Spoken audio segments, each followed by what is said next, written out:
everyone, and welcome back to my channel. In this video I'm going to be showing you how to make this olive spaghetti. Very simple recipe, and it's Italian recipe, so I hope you enjoy this video. I'm going to be leaving all the recipe at the description. Okay, so all you need is your spaghetti, some Capperi, garlic, and some chili pepper, salt,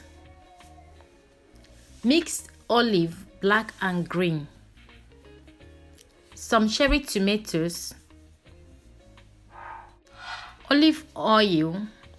So the first thing, now I'm going to place a pan over the heat, add some olive oil, allow the oil to heat up a little bit. Okay, then now I'm adding the Capperi, pepper and garlic into the oil.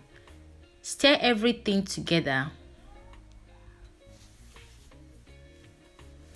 So now I'm going to add also the olive, and I'm going to allow them to roast for 3 to 4 minutes before adding the fresh tomatoes.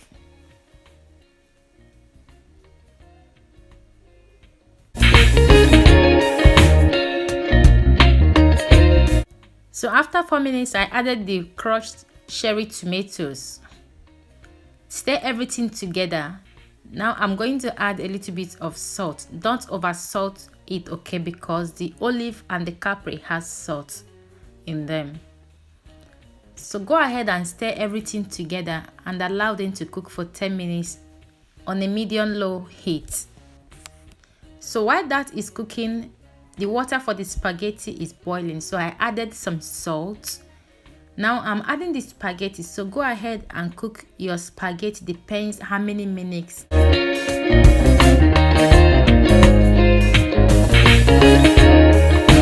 So now my sauce is cooked and the spaghetti is cooked as well. So I added the spaghetti into the sauce. Now I'm going to mix them until they are well combined over a low heat, like over the lowest heat. Okay, so go ahead and mix them, mix until they are combined. So I'm adding just a little bit of basil leaf. If you don't have basil leaf, you can add parsley leaf, okay, or you can skip it, but that adds extra flavor into the spaghetti. So just go ahead and stir everything together, and voila, your spaghetti is ready in just a few minutes. Okay, I hope you enjoyed this video. This is a vegan recipe, no meat, no fish. Thank you for watching, guys, and I will see you all in my next video. God bless you, and if you haven't subscribed, please do subscribe and share this video. See you guys, bye.